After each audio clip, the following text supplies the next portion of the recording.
So at PSFK and at Retail Innovation Week, one of the things that we like to do as part of our research process is go out and speak with experts who have a region specific point of view. I think it's really helpful to situate the insights and the innovations that we're seeing, not only with that global perspective, but also with a particular view of certain markets.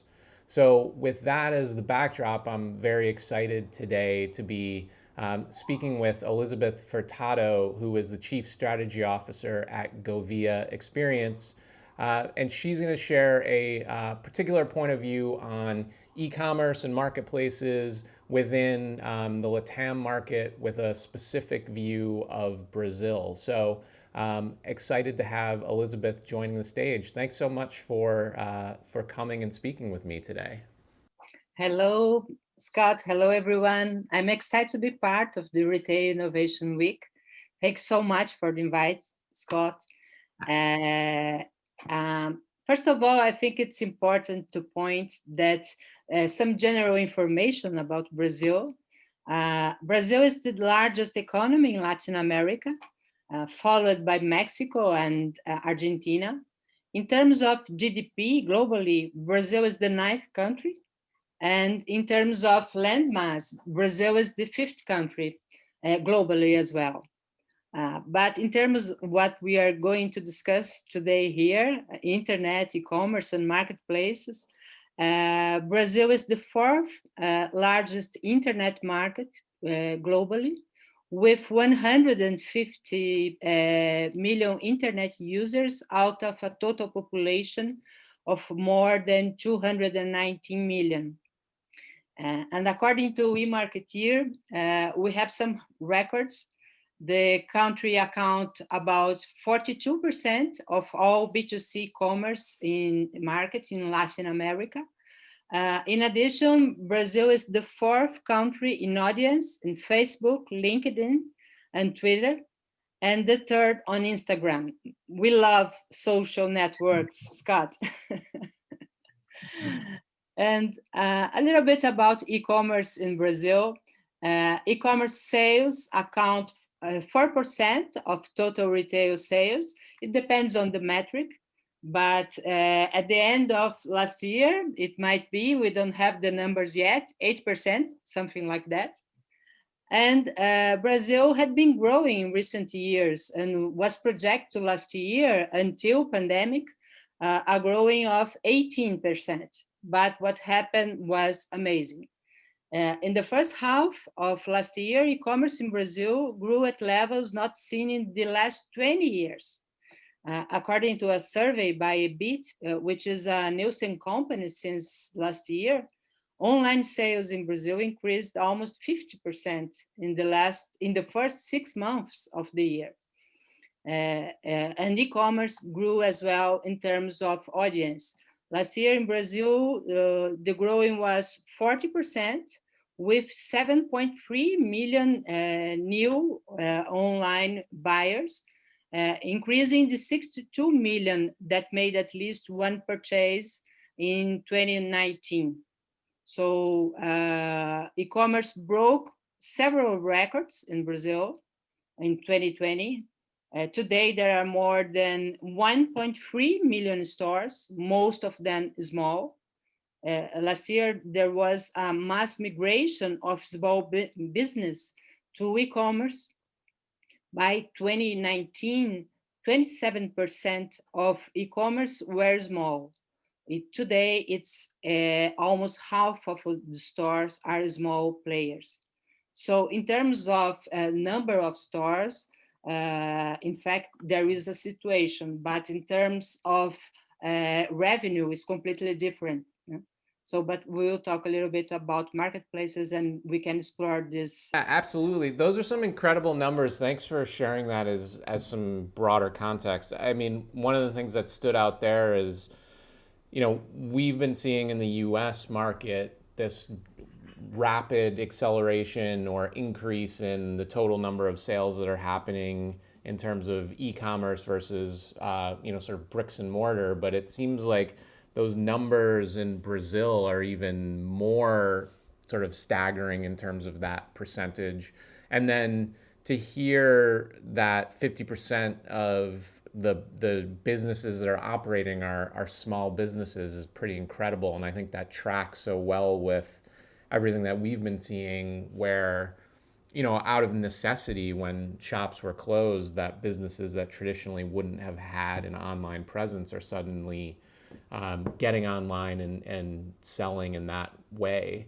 So I think this is a nice transition to talk about marketplaces, which I think traditionally have been a nice mix of big and small businesses. So perhaps you can talk to us a little bit about in Brazil and Latin America in general how companies are using marketplaces to really sort of optimize that sort of selling experience and gain greater exposure.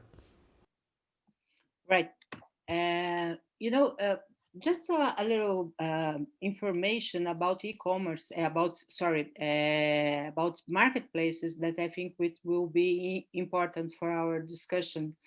Uh, in Brazil right now, we have companies that are in the future already. And these companies may inspire retailers all over the world.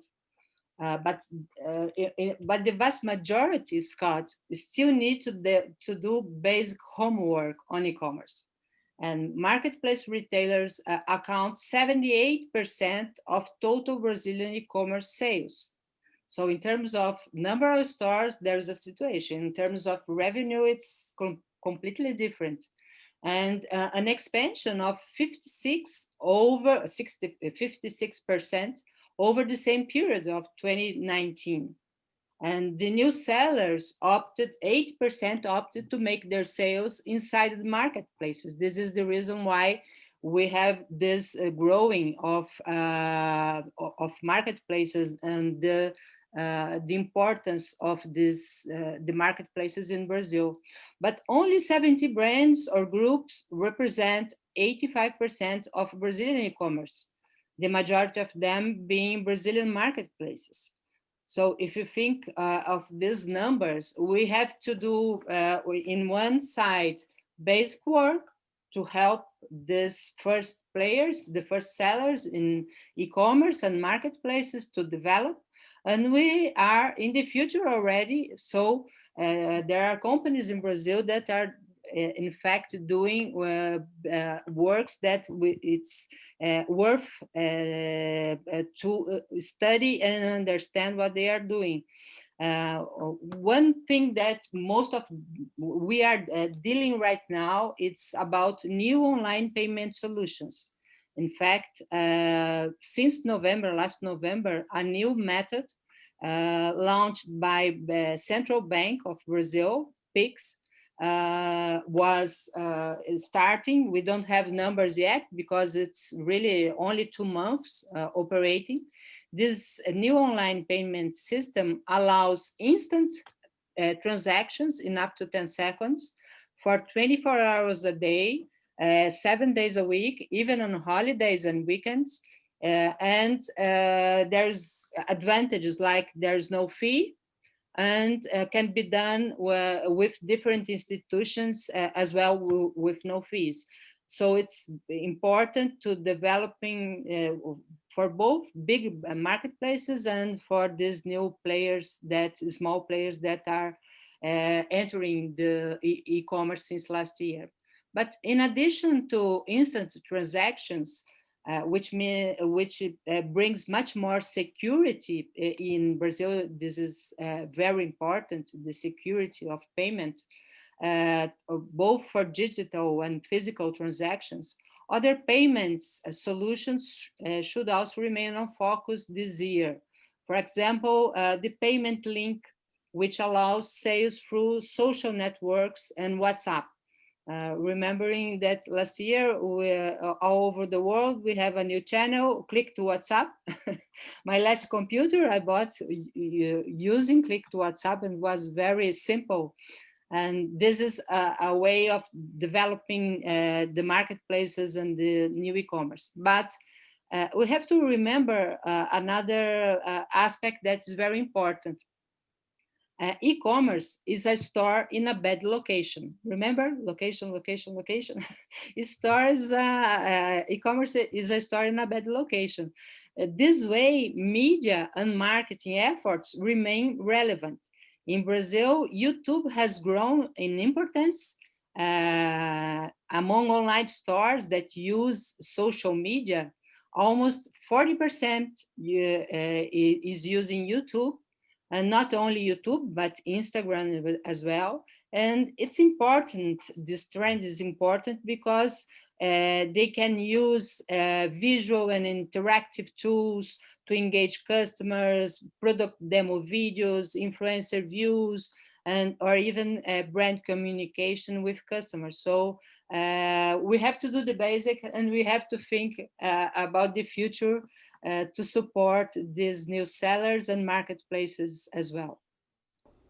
So I'm curious from the standpoint of consumer sort of willingness. I mean, obviously you saw this huge growth taking place in terms of e-commerce, and a lot of that I would imagine is probably coming from, you know, sort of younger, more advanced consumers. But sort of what's your sense of, I mean, what how consumers sort of view e-commerce? I guess like one of the concerns that you mentioned is perhaps like security of transactions, and then I'm also curious to think like why marketplaces as the sort of place that people choose to shop first versus like a, you know, a .com, let's say. Do you have a sense of why that might be the case, or how consumers are thinking? Yeah, we have different groups of consumers. In Brazil, the average age it's 40 years old, which is not so young. It's as I say, usually it's youngest in terms of mentality, might be young in terms of mentality, but not so young in terms of age.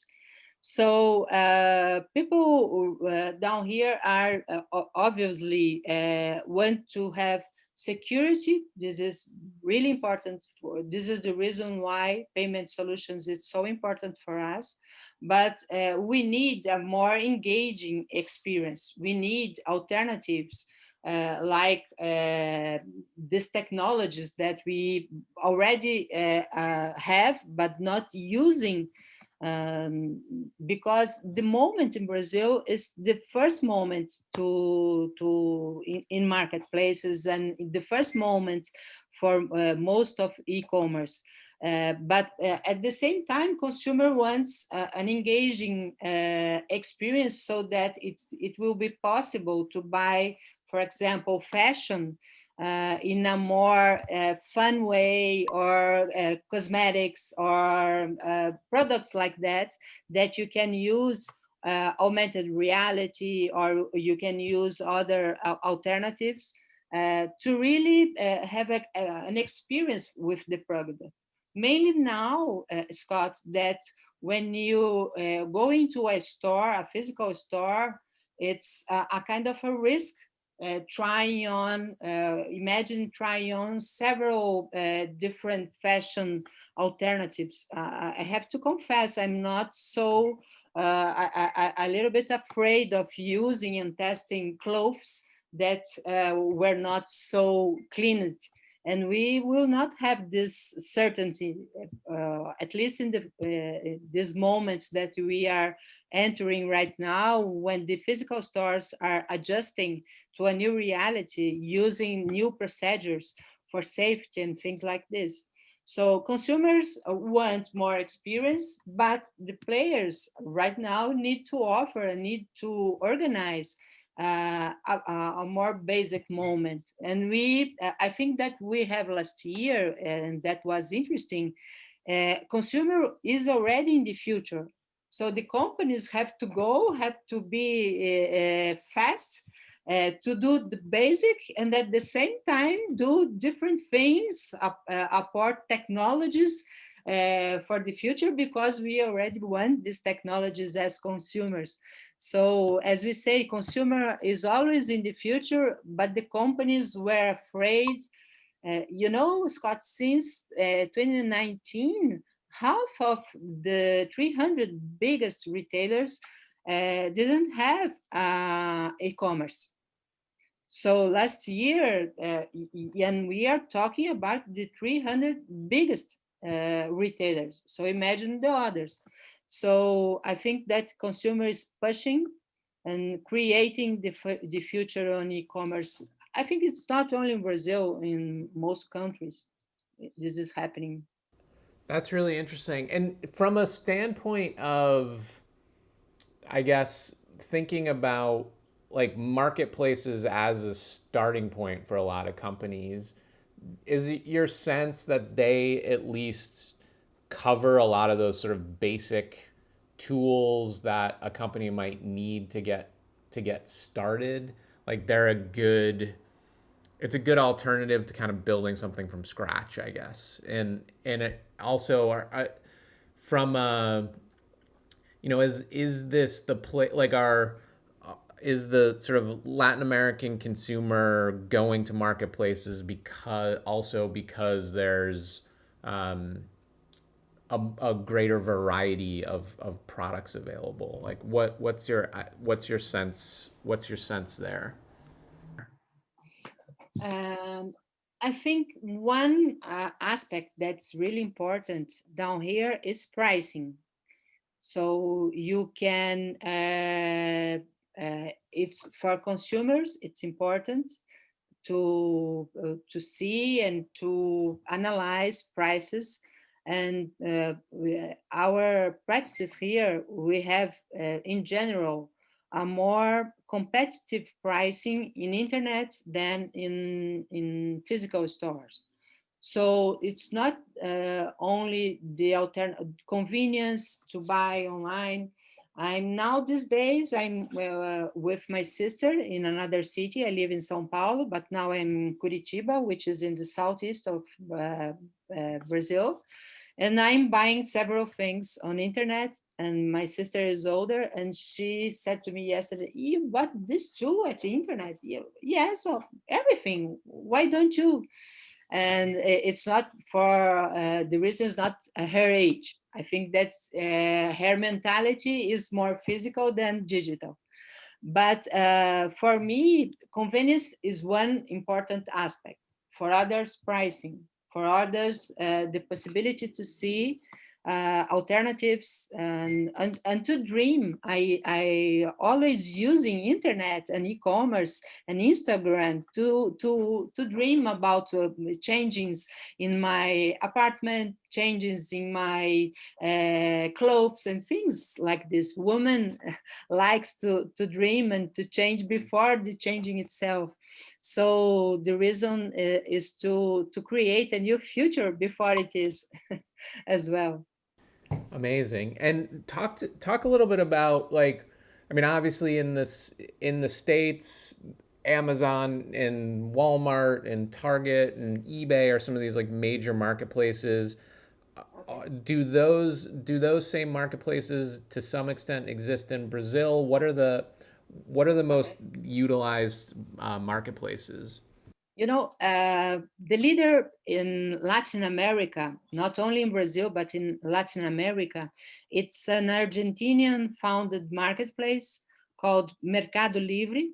And it's a regional leader and a best rated company in Latin America as well.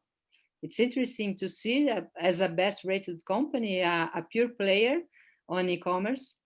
And among 45 critical factors for its leadership, one that's really key, it's investments in distribution, its own distribution, logistics centers, without relying on third parties. So logistics is key in a continent, in a country like Brazil, that's almost a continent. and technology, automation, innovation, channel connection, and the proximity of customers' distribution centers have contributed to its leadership. We have to recognize this. You know, Walmart is not present anymore in Brazil, not even in stores, physical stores, or in e-commerce. It was an important player. The brand is still operating, but there is a time for finishing its operation in Brazil. Amazon is the third player in terms of marketplaces. And the fourth player is the first one is this one, the Argentinian-based company. The second, it's a Brazilian operation, a Brazilian player. Amazon in third. The three of them pure players, even though Amazon have stores of different brands all over the world, but in Brazil they don't have yet. And the fourth player is really amazing. It's a Brazilian operation called Magazine Luiza. And Magazine Luiza, they operate 1,000 stores. They have 9 distribution centers all over the country. And in fact, Scott, they are leading the digital transformation, and they are leading e-commerce in Brazil in many ways, not in numbers, but in influence, in inspiration for all other for companies in many sectors. And Magazine Luiza now is starting what we maybe will talk a little bit later, which is an ecosystem. So they are buying, they are doing acquisitions in different segments. For example, in the last 2 years, they have several acquisitions, such as a platform that allow industries to sell directly to consumers, a technology site focused on geolocation and mobile data, a startup focused on sales solutions and payment systems for small and medium retailers, a food delivery startup, an acquisition in the logistics area, a fintech, a book, another one, it's a book that a book market that brings together booksellers. So as you can see, they are doing what we can see now in China, in many companies that are leading what e-commerce will be in the future. I think that the new Business Week is talking about exactly about this, the future of e-commerce in China, and treating about this subject that is ecosystems.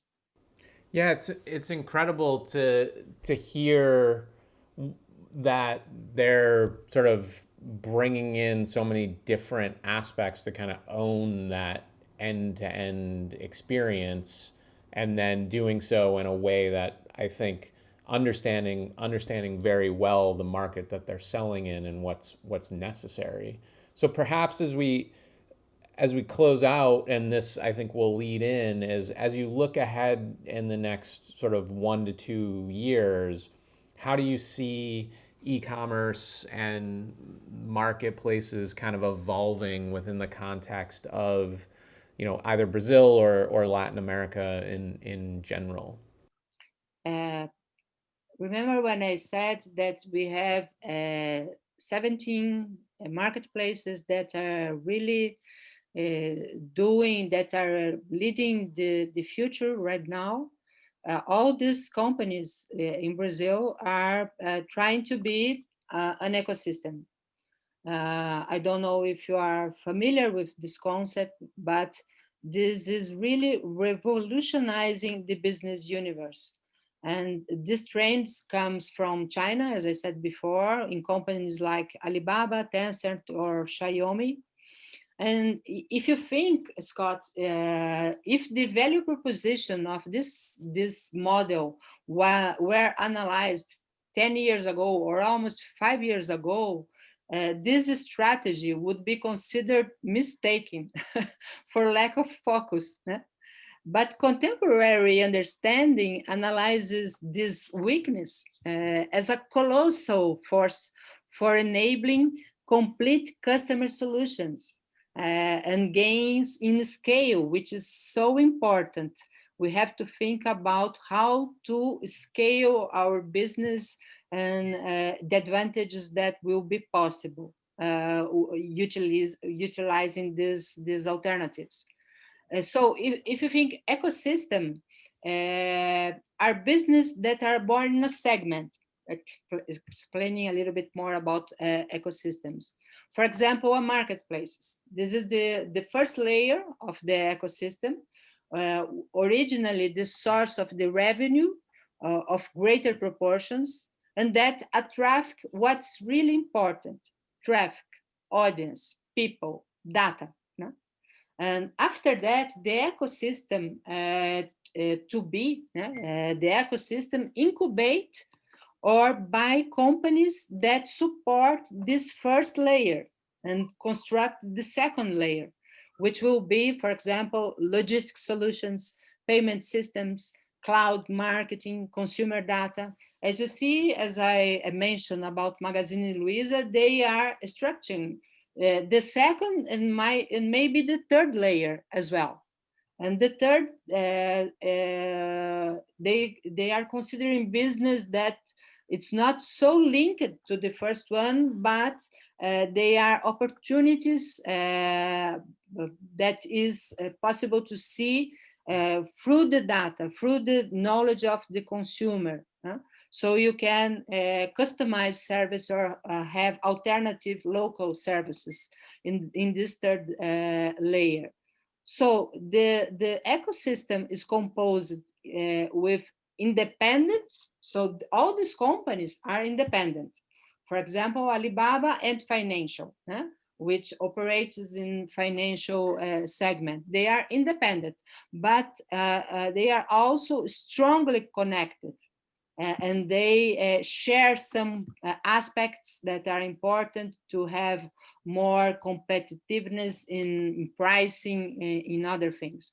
So they are all these companies. They are fully digitized, consumer centric, and data obsessed companies, because the reason why all this success is data, knowledge, consumer relationship, consumer information. This is what ecosystems are about.